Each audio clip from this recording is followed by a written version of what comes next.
Hi students, welcome to English माध्यम। तो ये है हमारा एसएससी सीजीएल 2025 का प्री वोकैब का पार्ट 5। ठीक है, तो चलिए स्टार्ट करते हैं आज की क्लास। इंसिपिएंट, इंसिपिएंट का हमको एंटोनिम बताना है।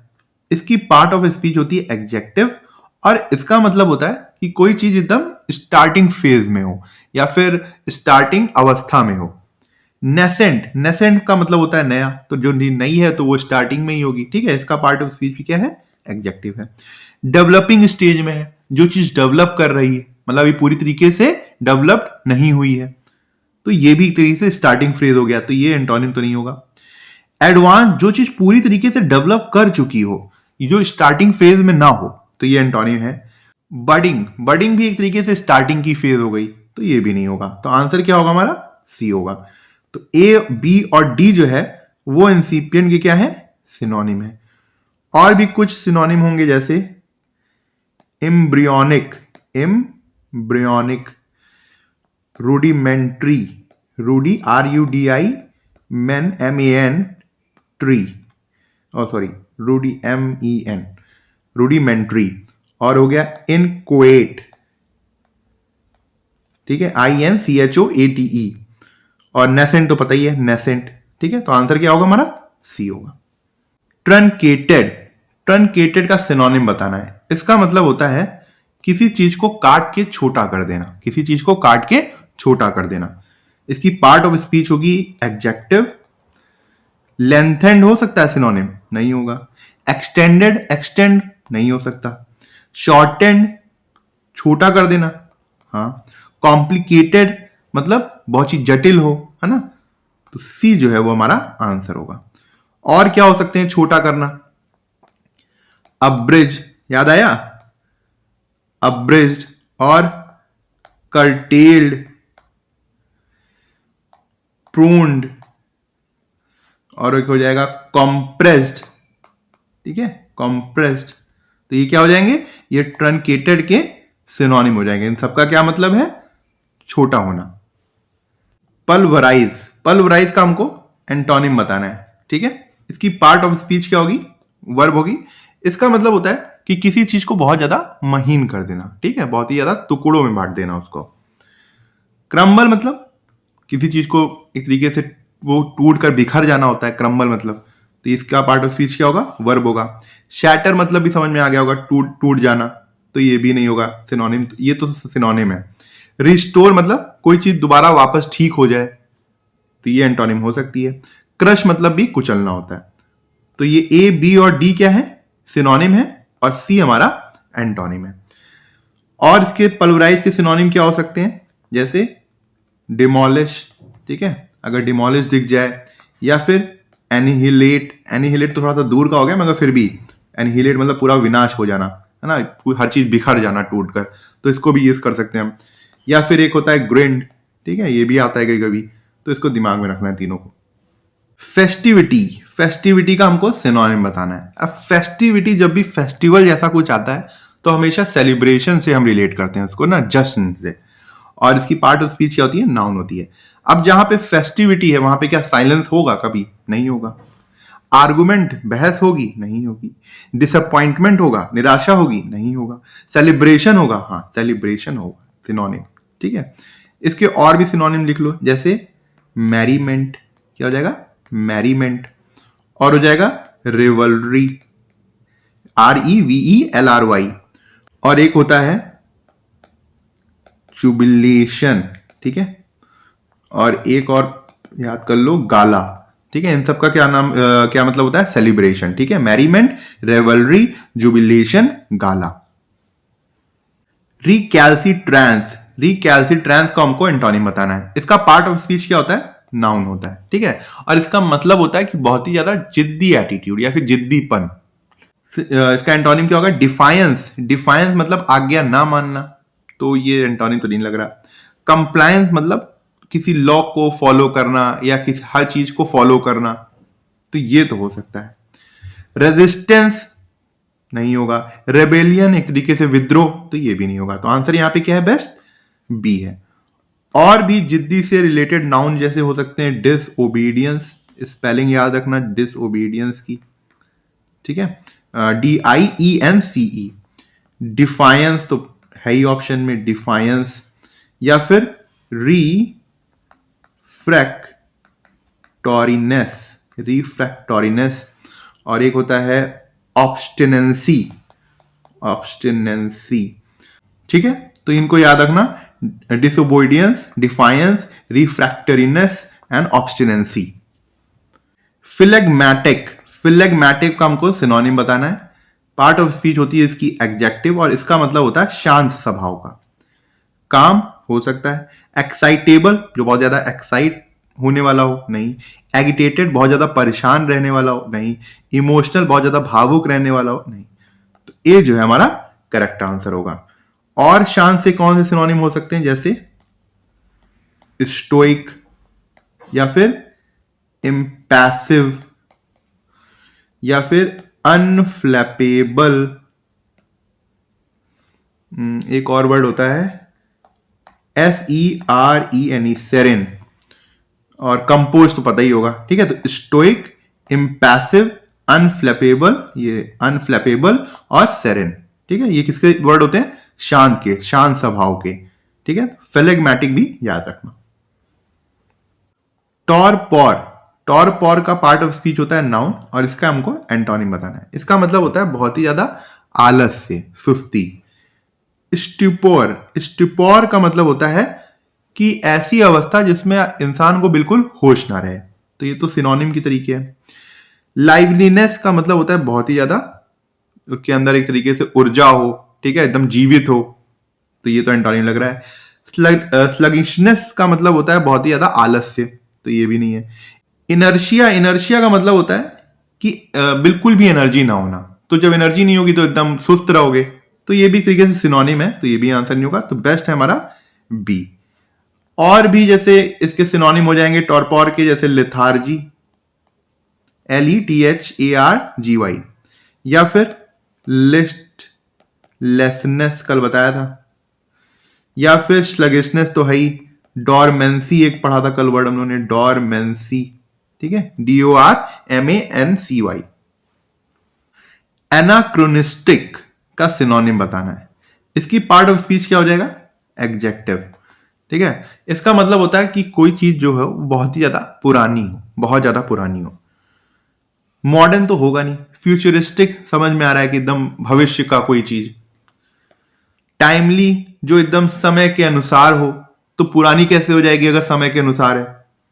आउटडेटेड, आउटडेटेड परफेक्ट सिनोनिम है इसका। और भी कुछ सिनोनिम होंगे, जैसे एंटीकेटेड, एंटीकेटेड, या फिर आर्केक, इसका ही मतलब होता है पुराना, या फिर ऑब्सोलेट, ऑब्सोलेट ये इंपॉर्टेंट है वर्ड, ऑब्सोलेट। और यही बस इसको याद रखना, और ये आर्केक याद रखना, ये भी इंपॉर्टेंट है, ठीक है। ऑब्सोलेट और आर्केक ये भी पुराने से रिलेटेड होते हैं। प्रोसैक, प्रोसैक का मतलब होता है बहुत ही चीज, ऐसी कोई चीज जो बहुत ज्यादा साधारण हो, ठीक है। इसका पार्ट ऑफ स्पीच होता है एग्जेक्टिव। इसका हमको एंटोनिम बताना है। इमेजिनेटिव, इमेजिनेटिव कोई चीज साधारण तो हो नहीं सकती, मतलब बहुत ही ज्यादा उसके अंदर कल्पना हो, तो देखते हैं। बेनाल, बेनाल का तो मतलब ही होता है बहुत ही ज्यादा एकदम नॉर्मल चीज, घिसी पिटी पिटी, तो ये तो नहीं होगा। ऑर्डिनरी मतलब भी नहीं होगा, ये तो सब सिनोनिम है एक तरीके से। डल मतलब जिसके अंदर कोई स्वाद ना हो, एकदम फीका हो, डल हो, तो ये भी एक तरीके से सिनोनिम है। तो यहां पे बेस्ट क्या है हमारा, इमेजिनेटिव, ए आंसर है। और भी इसके सिनोनिम हो सकते हैं, जैसे मंडेन, ठीक है, बहुत ही ज्यादा नीरस, या फिर पेडेस्ट्रियन, पेडेस्ट्रियन, हमड्रम, HUM, हमड्रम, ठीक है। तो मंडेन, पेडेस्ट्रियन, हमड्रम। हैपहैजार्ड, हैपहैजार्ड का हमको सिनोनिम बताना है। इसकी पार्ट ऑफ स्पीच क्या होगी, एग्जेक्टिव होगी। इसका मतलब ये होता है कि कोई चीज ऑर्गेनाइज तरीके से ना हो, है ना, मतलब अचानक से चीज हो जाए, जो आपने प्लान ना किया हो वो हो जाए। ऑर्गेनाइज्ड तो नहीं होगा, इंटेंशनल जानबूझकर नहीं, रैंडम अचानक से, हाँ, प्लान्ड नहीं। तो आंसर क्या है हमारा, सी है।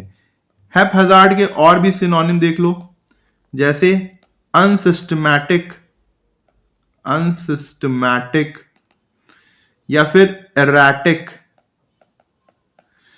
या फिर आर्बिट्रेरी, आर्बिट्रेरी और एमलेस, ठीक है। तो ये सब क्या हो जाएंगे, हैपहैजार्ड के सिनोनिम हो जाएंगे। और हैपहैजार्ड का मतलब क्या है, यही याद कर लो, जो चीज ऑर्गेनाइज तरीके से ना हो, जो चीज ऑर्गेनाइज तरीके से ना हो, अकस्मात हो, रैंडमली हो, ठीक है, हैपहैजार्ड। इसकी पार्ट ऑफ स्पीच क्या होगी, एडजेक्टिव। रेवरेंस, रेवरेंस का हमको एंटोनिम बताना है। पार्ट ऑफ स्पीच होती है नाउन, इसका मतलब होता है सम्मान, ठीक है। आप किसी को रिस्पेक्ट देते हैं उसको बोलते हैं हम रेवरेंस। रेस्पेक्ट तो सिनोनिम हो जाएगा, एंटोनिम तो होगा नहीं, होगा। डिवोशन मतलब भक्ति, तो एक तरीके से वो भी सम्मान ही है, तो ये नहीं होगा। कंटेम्प्ट मतलब निंदा करना किसी की, तो ये हो सकता है। वर्शिप, वर्शिप तो पता ही होगा, पूजा करना, तो ये भी नहीं होगा, तो हमारा सी आंसर होगा। और रेस्पेक्ट के और भी सिनोनिम हो सकते हैं, जैसे वेनरेशन, ठीक है, और एडमायरेशन, या फिर डेफरेंस, और हो जाएगा होमेज, ठीक है, HOMAGE, DEFERENCE, ठीक है। इनकैंडेसेंट का एंटोनिम बताना है। इसकी पार्ट ऑफ स्पीच होती है एडजेक्टिव, और इसकी बारे में बात कर चुके हैं, बताओ क्या होता है। डस्की के बारे में भी बात कर चुके हैं, ग्लिस्टनिंग के बारे में भी बात कर चुके हैं, फल्जेंट के बारे में बात कर चुके हैं, रेस्पेल्डेंट के बारे में भी बात कर चुके हैं। बताओ क्या होगा एंटोनिम।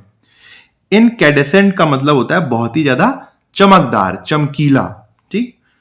तो डस्की मतलब होता है धुंधला, तो ये एंटोनिम हो सकता है, हो सकता है। ग्लिस्टनिंग मतलब चमकदार, तो ये तो सिनोनिम हो जाएगा। फल्जेंट का मतलब भी चमकदार होता है, तो ये भी सिनोनिम हो जाएगा। रेस्पेल्डेंट का मतलब भी चमकदार होता है, तो ये भी सिनोनिम हो जाएगा। तो आंसर हमारा क्या होगा, ए होगा। और हमने जो सिनोनिम पढ़े थे चमक से रिलेटेड, वो क्या थे, जैसे ल्यूमिनस पढ़ा था, रेडियंट, रेडियंट भी ऑप्शन में था, याद आया पिछली क्लासेस में। फल्जेंट, फल्जेंट भी था, और रेस्पेल्डेंट भी बताया था। एक था इफल्जेंट, देख रहे हो, याद रखना, रेस्पेल्डेंट, फल्जेंट, इफल्जेंट, रेडियंट, लूमिनस, इनकैंडेसेंट, ठीक है। इसकी स्पेलिंग याद रखना, आज एंटोनिम पूछा है, कल स्पेलिंग पूछ लेंगे। कॉन्फ्लैग्रेशन, कॉन्फ्लैग्रेशन का सिनोनिम बताना है। इसकी पार्ट ऑफ स्पीच क्या है, ION से दिख गया होगा, ये नाउन है। इसका मतलब होता है भीषण आग, ठीक है, बहुत ज्यादा आग। फायर, फायर से रिलेटेड है, तो सिनोनिम तो हो सकता है। एक्सप्लोजन, चलो इसके बाद में हम बात करते हैं। स्ट्रॉम तो नहीं होगा, और फूड भी नहीं होगा। अच्छा, कुछ लोग एक्सप्लोजन और फायर में कंफ्यूज कर सकते हैं कि सर एक्सप्लोजन भी तो धमाका होता है, ठीक है, कभी कभी आग लगती है, कभी कभी नहीं लगती है। कॉन्फ्लैग्रेशन का मतलब आग से ही रिलेटेड होता है, मतलब जो आग बहुत ज्यादा भड़क गई हो, तो हम एक्सप्लोजन नहीं कहेंगे, उससे कहना सही नहीं है। बेस्ट जो एकदम एक्यूरेट है वो है फायर, सिनोनिम इससे रिलेटेड है, तो ये हमारा आंसर होगा। और भी जो कॉन्फ्लैग्रेशन के सिनोनिम है या आग से रिलेटेड सिनोनिम है, वो क्या हो सकते हैं, जैसे ब्लेज, ठीक है, या फिर इन्फर्नो, या फिर होलो कास्ट, CAUST, CAUST।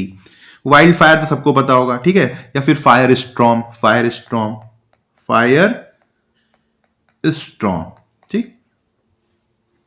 एस्टोरिक, एक्सटोरिक का एंटोनिम बताना है। इसकी पार्ट ऑफ स्पीच होती है एडजेक्टिव, और इसका मतलब होता है कोई ऐसी चीज, इतनी कठिन चीज कि कुछ लोगों को समझ में आए, है ना, सबके समझ के बाहर हो। ऑब्सक्योर, ऑब्सक्योर का मतलब होता है जो अनक्लियर हो, जो क्लियर ना हो, तो ये तो होगा नहीं एंटोनिम्स का। स्ट्रेट फॉरवर्ड, जो आसानी से सबको समझ में आ जाए, तो ये हो सकता है। क्रिप्टिव मतलब जो बहुत ही ज्यादा रहस्यमय हो। अब्स्ट्रैक्ट, अब्स्ट्रैक्ट आइडिया के बारे में सुना ही होगा कि जैसे ऐसी, मतलब आइडिया को हम कभी छू नहीं सकते ना, एब्स्ट्रैक्ट आइडिया होता है, तो एक तरीके से वो भी कुछ लोगों को समझ में आता है, कुछ लोगों को समझ नहीं आता, तो ये भी नहीं होगा। तो आंसर क्या होगा हमारा, स्ट्रेट फॉरवर्ड। और भी एस्टोरिक से रिलेटेड कुछ वर्ड हैं, जैसे आर्कीन, ये सिनोनिम है एस्टोरिक के, और रिकंडाइट, RECONDITE, या फिर मिस्टीरियस सोहाई, और इनेग्मैटिक, इनेग्मैटिक, क्रिप्टिक, ठीक है। असिडुअस का सिनोनिम बताना है। ये तो आसान है, सबको याद होगा वैसे। एडजेक्टिव इसकी पार्ट ऑफ स्पीच है। इसका मतलब होता है मेहनती। डेलिजेंट पिछली क्लासेस में बात करिए, बताओ क्या होता है डेलिजेंट का मतलब। केयरलेस तो सबको पता होगा, नेग्लिजेंट सबको पता होगा, लेजी सबको पता होगा। तो वैसे बचा भी एक ही ऑप्शन था। और डेलिजेंट का मतलब भी क्या होगा, बहुत ही ज्यादा परिश्रमी, बहुत ही ज्यादा जो बहुत मेहनत करता हो। तो ये दोनों ही एडजेक्टिव हैं और इन दोनों को याद रखना। आज से जब भी मेहनत की बात आए तो आपके मुंह से निकलना चाहिए एसिडुअस और डेलिजेंट, ये दो वर्ड तो निकलने ही चाहिए। दूसरे और भी कुछ कर सकते हो, जैसे इंडस्ट्रियस, काफी बार देखा होगा ना। इंडस्ट्रियस का मतलब भी होता है मेहनती। या फिर सेडुलस, ठीक है, SEDULOUS। या फिर परसिवरिंग, ठीक है। वॉल्यूबल का हमको एंटोनिम बताना है। इसकी पार्ट ऑफ स्पीच क्या होती है, एडजेक्टिव मतलब बहुत ज्यादा बोलने वाला। टॉकेटिव मतलब बहुत ज्यादा बोलने वाला, ये तो नहीं होगा। गैरुलस का मतलब भी होता है बहुत ज्यादा बोलने वाला, ये भी नहीं होगा। रेटिसेंट, अब मैंने बताया था पहले, रेटिसेंट के बारे में बात कर चुके हैं हम लोग। रेटिसेंट का मतलब होता है बहुत कम बोलने वाला। टैकीटर्न, इसका सिनोनिम क्या हो जाएगा, टैकीटर्न, वो बहुत कम बोलते हैं। तो ये आंसर हो सकता है। चैटी तो सबको समझ में आ गया होगा, तो ये नहीं होगा, सी हमारा आंसर होगा। अब रेटिसेंट को तो याद रखोगे ही, ठीक है। एक वर्ड और पढ़ा था, याद करो, लोकैशियस जो बहुत ज्यादा बोलते हैं। गैरुलस तो पता ही है, इसकी स्पेलिंग भी पूछ ली जाती है गैरुलस की, तो याद रखना। एक हो जाता है एक्सपेंसिव, ठीक है, ये भी, इसमें भी बातूनी वाला सेंस आता है। तो लोकैशियस, गैरुलस को एटलीस्ट याद रखना। लोकैशियस की स्पेलिंग और गैरुलस की स्पेलिंग याद रखना, ठीक है।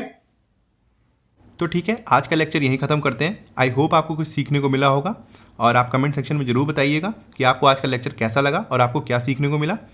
अगर आप मुझसे इंग्लिश ग्रामर पढ़ना चाहते हैं तो आप हमारा ऐप इंग्लिश माध्यम प्ले स्टोर से डाउनलोड कर सकते हैं। ऐप ओपन करते ही आपके सामने होम स्क्रीन आएगी, वहाँ पे आपको 5 ऑप्शन मिलेंगे, मेन, लाइब्रेरी, फीड, लेक्चर, पास। लेक्चर में क्लिक करते ही आपके सामने 2 वर्जन आएंगे, फ्री और पेड। पेड में क्लिक करते ही आपके सामने इंग्लिश ग्रामर का एक सेक्शन आएगा, जहाँ पे मैंने इंग्लिश SSC के लिए बहुत ही डिटेल में बताया हुआ है और बहुत ही सिंपल लैंग्वेज में बताया है, जो कि आपके कॉन्सेप्ट्स को और अच्छा करेगा और आपको अच्छे मार्क्स लाने में हेल्प करेगा। तब तक के लिए प्रैक्टिस करते रहिए। Thank you so much for watching this video.